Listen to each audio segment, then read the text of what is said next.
Hello everyone, कैसे हो आप सब? बढ़िया हो ना?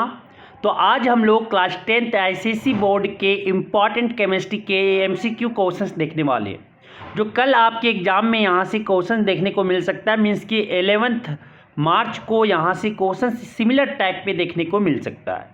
तो चलिए बिना लेट किए हुए हम क्या करते हैं, 15 एमसीक्यू क्वेश्चंस को रिवीजन करते हैं। तो पहला क्वेश्चन क्या बोला गया है कि an aqueous solution of copper sulphate, copper sulphate का एक्वा सोल्यूशन जो आपके कलरलेस हो, जब इलेक्ट्रोलाइसिस करने पर वो क्या हो जाता है, कलरलेस में बन जाता है। तो विच of the flowing could be the electrode, तो यहाँ पे इलेक्ट्रोड किसका होना चाहिए? तो एनोड जो होना चाहिए प्लेटिनम का होना चाहिए और कैथोड जो होना चाहिए कॉपर का होना चाहिए।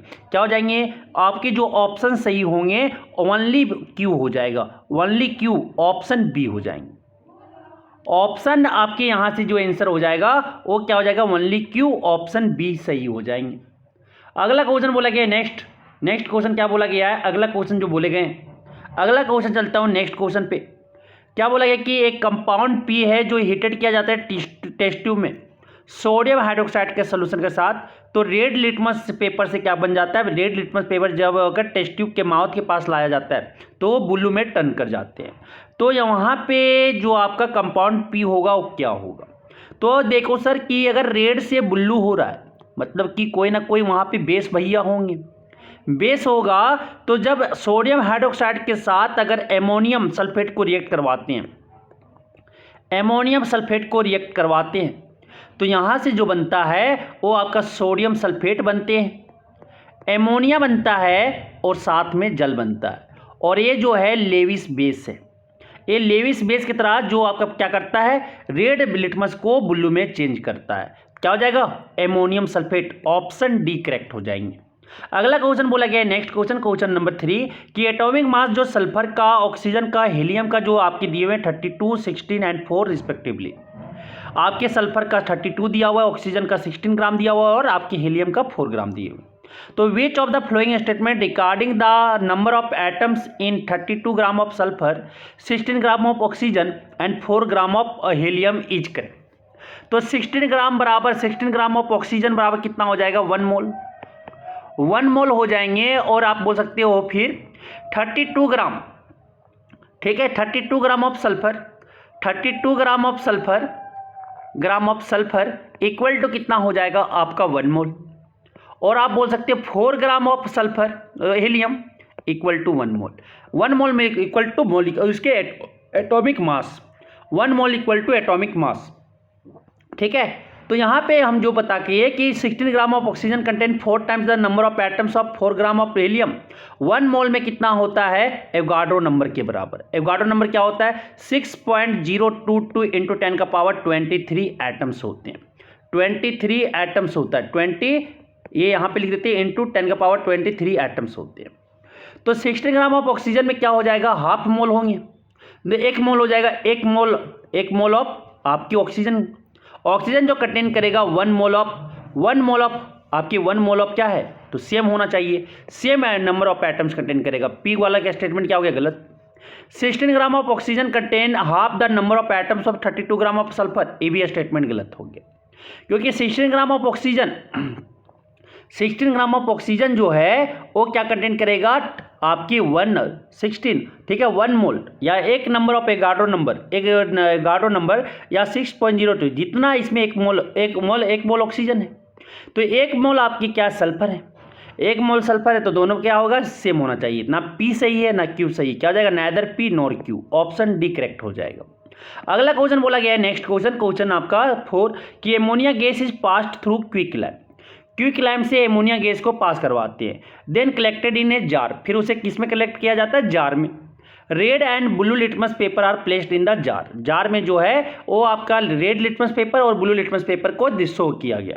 तो W, X, Y and Z are 4 आपकी ऑब्जर्वेशन है। Which of the above observation correctly shows the reaction of litmus paper to ammonia? तो एमोनिया क्या है? लेविस बेस है, लेविस बेस है। तो ये क्या करेगा? रेड लिटमस को ब्लू में कन्वर्ट कर देगा, रेड लिटमस को ब्लू में कर देगा और ब्लू लिटमस को क्या रखेगा? ब्लू में ही रहेगा, रिमेन सेम ब्लू। तो कोई दिखे क्या? रेड लिटमस को किस पर टर्न कर देगा? ब्लू में। और जो ए क्या रहेगा? रिमेन ब्लू रहेगा। रिमेन ब्लू रहेगा, क्या हो जाएगा आपकी ब्लू। ए ऑप्शन सही हो जाएंगे, ए ऑप्शन सही हो जाएंगे। अगला क्वेश्चन बोला गया, नेक्स्ट क्वेश्चन, क्वेश्चन नंबर 5 कि ग्लूकोज में जब रिएक्ट करता है कंसंट्रेटेड सल्फ्यूरिक एसिड के साथ तो वेरी प्योर फॉर्म देता है कार्बन, जिसे बोलते हैं शुगर चारकोल। तो ये रिएक्शन टेकिंग प्लेस इज, ये जो आपका क्या होता है डिहाइड्रेशन होता है। कैसे देख ले भैया, कार्बन का जो ग्लूकोज का फार्मूला होता है C6H12O6 होता है, इसमें कंक H2SO4 क्या किया, डाल दिया, तो ये क्या बना लेगा 6 कार्बन बना लेंगे और साथ में जो है 6 मोलिक्यूल ऑफ वाटर, जो है 6 मोल ऑफ वाटर बाहर निकल जाएगा। क्या हो जाएगा ऑप्शन सी करेक्ट हो जाएंगे।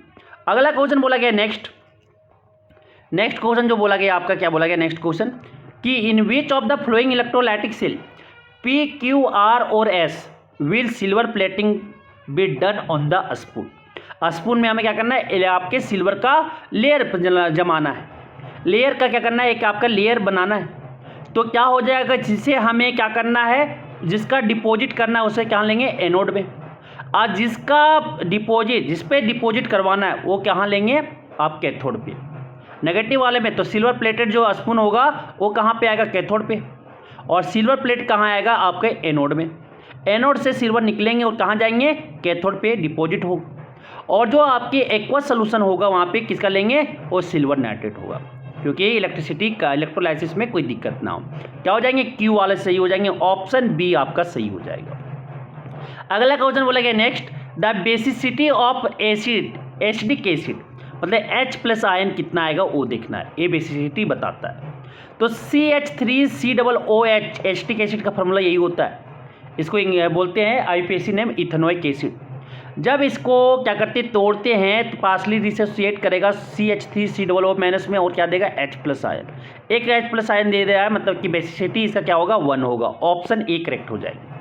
अगला क्वेश्चन बोला गया नेक्स्ट क्वेश्चन नंबर 8, ए जो आपका A3+ है और बी जो है B- है, तो number of electron present in outermost shell of the atom a and b respectively are, मतलब ये 3 इलेक्ट्रॉन को क्या किया होगा, दान किया होगा, ये 3 इलेक्ट्रॉन को दान किया होगा तो A+ आया, मतलब A3+ आया, मतलब कि इसमें जो बाहरी कक्ष में इलेक्ट्रॉन होगा वो वैलेंस इलेक्ट्रॉन जो होंगे 3 होंगे। कोई एक इलेक्ट्रॉन को गेन किया तो बाहरी कक्ष में अगर 7 इलेक्ट्रॉन होगा वैलेंस इलेक्ट्रॉन, तभी तो ये 8 बनाने के लिए वहीं से एक इलेक्ट्रॉन को लिया होगा, मतलब प्लस है तो उतना इलेक्ट्रॉन को दान दे दिया होगा, तो मतलब 3 वैलेंस इलेक्ट्रॉन होगा। ठीक है, माइनस मतलब कि उतना इलेक्ट्रॉन कहीं से लिया होगा तो 8 - 1 कर दे, कितना बचेगा 7 वैलेंस इलेक्ट्रॉन हो जाएंगे। तो कोई देखा, ऑप्शन सी करेक्ट हो जाएंगे, ऑप्शन सी करेक्ट हो जाएगा। अगला क्वेश्चन बोला गया नेक्स्ट क्वेश्चन कि this solution is observed after placing magnesium metal in a solution of copper sulphate for half an hour. Magnesium को अगर कॉपर सल्फेट से रिएक्शन करवाएंगे तो रिएक्शन नहीं होगा। क्यों रिएक्शन नहीं होगा, magnesium is more reactive than copper, so reaction will not take place. तो यहाँ पे क्या हो जाएगा, कलरलेस ही होंगे, ऑप्शन बी रहेंगे, ऑप्शन बी हो जाएगा। अगला क्वेश्चन बोला गया नेक्स्ट क्वेश्चन, क्वेश्चन नंबर 10 कि an element with atomic number dash will form acetic oxide. इसका इलेक्ट्रॉनिक कन्फिगरेशन लिखें तो क्या हो जाएगा 2 1 होगा, इसका लिखेंगे क्या हो जाएगा 2 8 7 होंगे, और इसका क्या हो जाएगा 2 8 1 होगा, यही होंगे ना। और आप 13 का लिखो तो क्या हो जाएगा 2 8 3 हो जाएगा, जिसके आउटर मोस्ट सेल में 1 इलेक्ट्रॉन 2 इलेक्ट्रॉन और 3 इलेक्ट्रॉन हो, ए इलेक्ट्रॉन को क्या करेगा लूज करेंगे इलेक्ट्रॉन को, और ये क्या बनाएगा बेसिक बनाएगा, ये बेसिक ऑक्साइड बनाएंगे। लेकिन जिसके 4 5 6 7 रहे बाहरी कक्ष में, वो क्या करेगा गेन करेगा इलेक्ट्रॉन को, क्या बनाता है ये एसिडिक ऑक्साइड बनाता है, क्या बनाता है एसिडिक ऑक्साइड बनाते हैं। तो बेसिक ऑक्साइड, यहाँ पे एसिडिक ऑक्साइड कौन बनाएगा, देखो बाहरी कक्ष में क्या है 7 इलेक्ट्रॉन, क्या हो जाएगा ऑप्शन बी, किसका होता है भैया क्लोरीन भी होता है, क्लोरीन होता है, ऑप्शन बी करेक्ट हो जाएगा। अगला क्वेश्चन बोला गया है which of the following is not true with respect to nitric acid. तो nitric acid is a strong oxidising agent, ये हमेशा याद रखिएगा, खुद रिड्यूज होकर दूसरे को क्या करता है ऑक्सीडाइज करता है। तो ये it is a strong reducing agent, गलत, ये गलत स्टेटमेंट है, ऑप्शन ए ही तो, कौन सही नहीं है, ये तो पूछा है which is not true, option A correct हो जाएगा। अगला क्वेश्चन बोला गया नेक्स्ट कि आपके की dash is the functional group in methanol. Methanol में ऑल लगाओ लास्ट में, मतलब अल्कोहल फैमिली का होगा, अल्कोहल का होगा मतलब OH लगे होंगे, क्या लगे होंगे OH है मतलब अल्कोहल है, CO मतलब कीटोन है, कीटोन है, CHO है तो क्या है, अल्डिहाइड है, क्या है, अल्डिहाइड है। और अगर COOH क्या है, कार्बोजेलिक एसिड है, कार्बोजेलिक एसिड है, ये याद रखिएगा। क्या हो जाएंगे इसके सही उत्तर, ऑप्शन बी हो जाएगा, ऑप्शन बी हो जाएंगे। अगला क्वेश्चन बोला गया है the process of electrolysis is an example of, एक में क्या होता है, रिडक्शन होता है, और एक में क्या होता है, ऑक्सीडेशन होता है। तो इसका क्या बोलेंगे, रिडॉक्स रिएक्शन, क्या बोलेंगे, रिडॉक्स रिएक्शन, ऑप्शन सी हो जाएंगे। क्योंकि एनोड पे जो होता है ऑक्सीडेशन होता है, और आपके कैथोड पे जो होता है क्या होता है, आपकी रिडक्शन होते हैं। तो ऑप्शन सी आपका रिडॉक्स रिएक्शन कहलाएंगे, ऑप्शन सी। अगला क्वेश्चन बोला गया है क्या कि the catalyst used in Ostwald processes, Ostwald process में जो कैटलिस्ट यूज किया जाता है किसका यूज किया जाता है, प्लेटिनम का। ऑप्शन डी हो जाएगा प्लेटिनम, क्या हो जाएंगे, ऑप्शन डी हो जाएगा, प्लेटिनम यूज किया जाता है। ठीक है, क्या यूज किया जाता है, प्लेटिनम। अगला क्वेश्चन चलता हूँ, एक मिनट सर, इस पर थोड़ा सा कंफर्म हो लेता हूँ।